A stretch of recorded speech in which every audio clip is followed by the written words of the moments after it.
Hello friends, welcome to my YouTube channel. My YouTube channel name is Industrial Power in the World. इस channel में आपका बहुत बहुत स्वागत है, अभिनंदन है। हमारा दोस्तों आज वेल्डिंग वेल्डिंग इंटरव्यू क्वेश्चन। दोस्तों ये कुछ वेल्डिंग के पिक्चर्स हैं, आप देखिए अलग अलग टाइप की वेल्डिंग है। आज का टॉपिक है वेल्डर साक्षात्कार प्रश्न और उत्तर। Welder interview question and answer. यदि आप वेल्डिंग इंडस्ट्रीज में हैं या कोई भी फैब्रिकेशन फील्ड में है, मेटल फैब्रिकेशन में है, तो आपको प्रश्न पूछे जाएंगे वेल्डिंग के रिगार्डिंग। तो दोस्तों यदि आप वेल्डर हो तो आपको किस तरीके के वेल्डिंग की तैयारी करनी चाहिए, इन क्वेश्चनों को आप देखिए। इन क्वेश्चन के साथ साथ मैंने इसमें उत्तर भी दिए गए हैं। हमारा फर्स्ट क्वेश्चन है, वेल्डिंग में हीट किससे उत्पन्न होता है। दोस्तों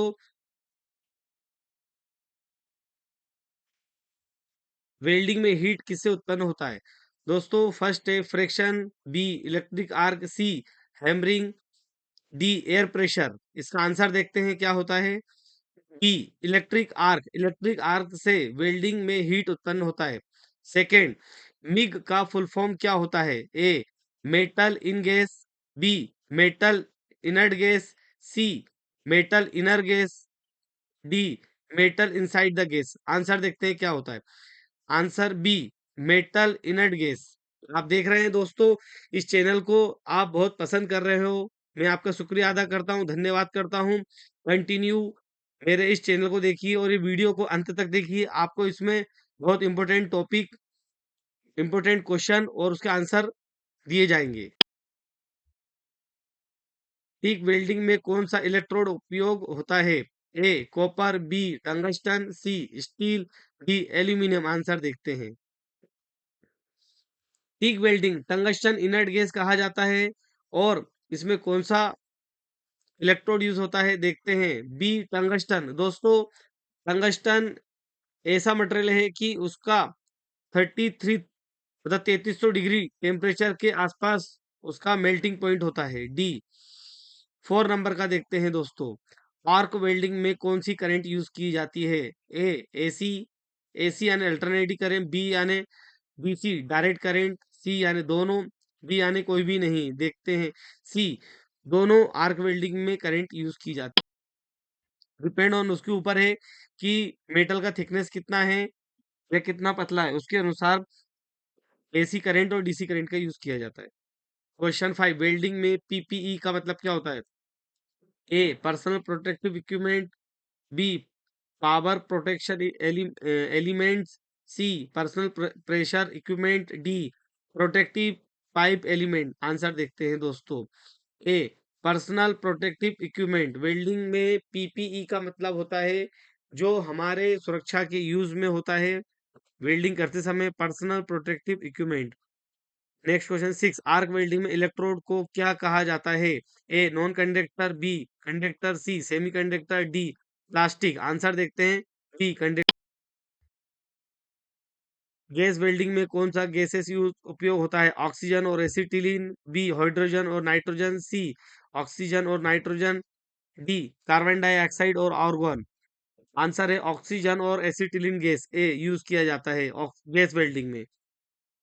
फ्लक्स का मुख्य कार्य क्या होता है। ए हीट, बी ऑक्सीडेशन, सी ऑक्सीडेशन को रोकना, सी कमजोर वेल्ड कमजोर का बनाना, डी धुआं बनाना। फ्लक्स का मुख्य कार्य क्या होता है देखते हैं आंसर। बी ऑक्सीडेशन रोक। वेल्डिंग करंट की यूनिट क्या होती है। A voltage, B ampere, C ohm, D watt. देखते हैं आंसर क्या है। आंसर है बी, करंट की यूनिट एम्पियर होती है। जैसे कि लिक्विड लिक्विड जो फॉर्म रहता है उसका लीटर रहता है, ऐसे अलग अलग यूनिट रहती है। वेल्डिंग आर्क शुरू करने के लिए क्या किया जाता है। इलेक्ट्रोड को टच किया जाता है, बी इलेक्ट्रोड को ठंडा किया जाता है, सी इलेक्ट्रोड को काटना पड़ता है, डी कोई नहीं। आंसर ए इलेक्ट्रोड को टच। ऑक्सी एसिटिलीन फ्लेम का टेम्परेचर लगभग कितना होता है। ए 1000 डिग्री, बी 2000 डिग्री, सी 3200 डिग्री, डी 5000 डिग्री। देखते हैं क्या है इसका आंसर। सी 3200 डिग्री सेल्सियस होता है ऑक्सी एसिटिलीन फ्लेम का। दोस्तों ऑक्सी एसिटिलीन के जो फ्लेम रहती है 3 टाइप की होती है, उसके ऊपर भी अपन नेक्स्ट वीडियो बनाएंगे। 12 वेल्डिंग डिफेक्ट में कौन शामिल नहीं है? क्रैक। ए आपको बताना है वेल्डिंग डिफेक्ट में कौन सा शामिल नहीं है defects. A crack, porosity, B undercut, D grinding. देखते हैं क्या है आंसर, डी ग्राइंड। दोस्तों इलेक्ट्रोड कोटिंग का उद्देश्य क्या होता है? करंट घटाना, बी वेल्डिंग स्मूथ करना, सी ऑक्सीडेशन बढ़ाना, डी स्ट्रेंथ कम करना। इलेक्ट्रोड कोटिंग का उद्देश्य क्या होता है? वेल्डिंग की स्मूथ बनाना। टिक वेल्डिंग में शील्डिंग गैस कौन सी यूज होती है? Organ, CO2, nitrogen, helium. देखते हैं क्या है इसका ऑर्गन। वेल्डिंग सिंबल कहाँ दिया जाता है? ड्राइंग पर, मशीन पर, टेबल पर, हेलमेट पर। आंसर है ड्राइंग पर दिया जाता है वेल्डिंग का सिंबल। टैग वेल्ड का मुख्य उपयोग क्यों किया जाता है? फाइनल वेल्डिंग के लिए, टेम्परेचर होल्ड के लिए, टेस्टिंग के लिए, या कटिंग के लिए। देखते हैं टेम्परेचर होल्ड। हार्डनेस टेस्ट में से क्या पता चलता है? मेटल की सॉफ्टनेस, मेटल की हार्डनेस जो टेस्ट होता है मेटल में, वो क्यों किया जाता है? Metal softness, metal strength, metal का वेट, मेटल का कलर। मेटल की स्ट्रेंथ के लिए हार्डनेस टेस्ट किया जाता है। पोरोसिटी डिफेक्ट किसके कारण आता है? मॉइस्चर या गैस के कारण, ट्रेपिंग कारण, हाई टेम्परेचर के कारण, प्रॉपर क्लीनिंग के सॉफ्ट स्लो वेल्डिंग के कारण। मॉइस्चर और गैस ट्रेपिंग के कारण पोरोसिटी। फ्लैट पोजीशन वेल्डिंग को क्या कहा कहते हैं? 1G, 2G, 3G, 4G। Flat position को दोस्तों 1G फ्लैट पोजीशन कहा जाता है। वर्टिकल पोजीशन वेल्डिंग को क्या कहते हैं? दोस्तों 1G, 2G, 3G, 4G। देखते हैं वर्टिकल को, फ्लैट को तो 1G कहते हैं और वर्टिकल को 3G। दोस्तों ओवरहेड वेल्डिंग कौन सी होती है जिसमें वेल्डर का सर ऊपर होता है? जैसे कि 1G, 2G, 3G, 4G। इसमें 4G आंसर है दोस्तों। वेल्डिंग फ्यूम्स क्या होता है? दोस्तों सॉलिड डस्ट होता है, या टॉक्सिस गैसें होती है, या पेंट पेपर्स होता है, या कूलेंट होता है। देखते हैं टॉक्सिस गैसें होती है जो कि जहरीली गैस। वेल्डिंग करंट ज्यादा होने से क्या होगा? पेनिट्रेशन बढ़ेगा, स्पेटर्स बढ़ेगा, वीड स्मूथ बढ़ेगी, या स्ट्रेंथ बढ़ेगी। दोस्तों स्पेटर्स बढ़ेगा यदि वेल्डिंग करंट ज्यादा होगा। तो वेल्डिंग रोड स्टोरेज कहाँ होता है? ड्राई पैलेस पर, या कहाँ होना चाहिए? ड्राई पैलेस पर, वेट पर, या ओपन फील्ड में, या नियर कूलेंट पे। दोस्तों ड्राई प्लेस पर होना चाहिए वेल्डिंग रोड। वेल्डिंग इंस्पेक्शन का पहला तरीका क्या है?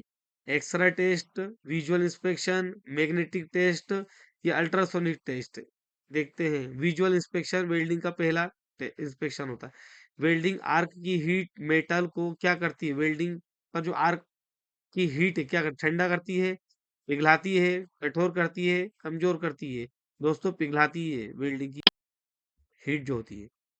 इलेक्ट्रोड नंबर E6013 में ई का क्या मतलब होता है? एनर्जी, इलेक्ट्रोड, इलेक्ट्रिक, या एंड। दोस्तों इसका होता है इलेक्ट्रोड। E6013 में 60 का क्या मतलब होता है? Tensile strength, 60,000 PSI, welding speed, voltage, या टेम्परेचर। दोस्तों ये बहुत इंपॉर्टेंट टॉपिक चल रहा है। जो भी वेल्डिंग की फील्ड में काम करता है, चाहे वो वेल्डर हो या वेल्डिंग की कंपनी में काम कर रहा हो, किसी भी पोजीशन पे हो, ये सभी चीजें उसको आनी चाहिए। बहुत इंपॉर्टेंट है। E6013 में 60 का क्या मतलब होता है? Tensile strength 60,000 P. दोस्तों वेल्डिंग टॉर्च का उपयोग कहाँ होता है? गैस वेल्डिंग में, आर्क वेल्डिंग में, मिग वेल्डिंग में, या रेजिस्टेंस वेल्डिंग में? दोस्तों गैस वेल्डिंग में वेल्ड टॉर्च का यूज होता है। वेल्डिंग मशीन की ग्राउंडिंग क्यों जरूरी है? करंट बढ़ाने के लिए, सेफ्टी के लिए, पावर बचाने के लिए, या स्पीड बढ़ाने के लिए? दोस्तों सेफ्टी के लिए होता है। दोस्तों ये वीडियो आपको समझ में आया होगा। प्लीज इस वीडियो को बार बार देखिए, कंटिन्यू देखिए, आपको पूरा डिटेल मिलेगा। और आपको और भी जानकारी चाहिए वेल्डिंग की तो मेरे यूट्यूब के प्ले स्टोर में जाके आप देख सकते हो। उसमें welding quality, production, logistic, drawing बहुत सारे वीडियो हैं, आप देखिए एक-एक करके सभी वीडियो, और मेरे चैनल को लाइक, शेयर, सब्सक्राइब कीजिए। नेक्स्ट इसका जो वीडियो आएगा, डिटेल वीडियो आएगा, आपको विस्तृत जानकारी मिलेगी, और इसके बाद वीडियो आएगा, next video on welding drawing के ऊपर। दोस्तों मेरे चैनल को लाइक, कमेंट, शेयर, सब्सक्राइब कीजिए। Thanks for watching this video.